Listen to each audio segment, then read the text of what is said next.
South ఇండియాలోనే biggest sorry store మన Varahi silks మన విజయవాడ ఎంజీ రోడ్ లో ప్రారంభం.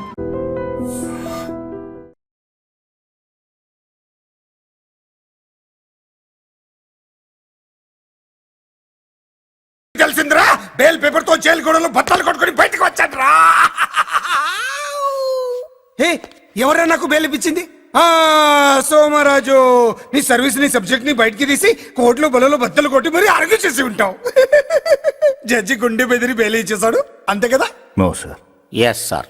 పాపం వీక్ డేస్ నుంచి ఇంకొకటే ఎమోషన్స్. ఇవాళ ఇంట్లోంచి బయటకు వచ్చాడు. మరి ఎవరు? నా ఫ్రెండ్ పాలకొండ రాయుడు పరపతి నంతా ఉపయోగించి ఉంటాడు.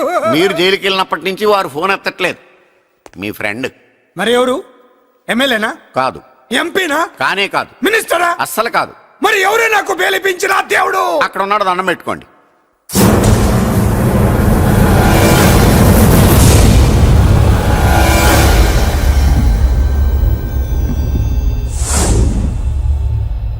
అదండి మ్యాటర్ అక్కడ.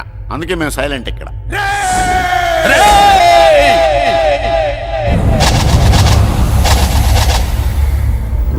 నీకు బెయిలిపించింది గుళ్ళో దేవుడు కాదురా, నీ గుండెల్లో కూర్చున్న యముడు.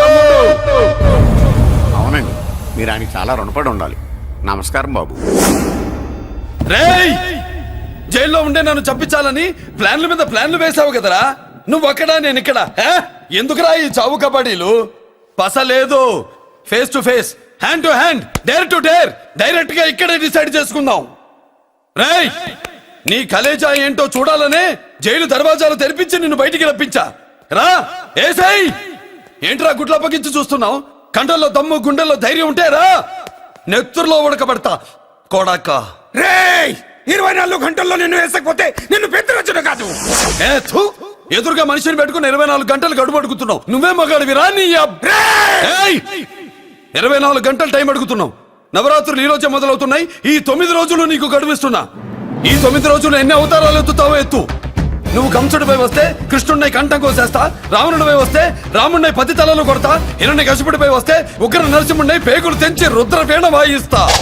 ఈలోగా నా వాళ్ళ మీద నీ కంటి చూపు కాదు కదా, కంటి పాప నీడబడిన నీ అబ్బ నరకడం మొదలు పెడితే ఏముక ఎవరితో తెలుసుకోవడానికి వారం పట్టుద్ది.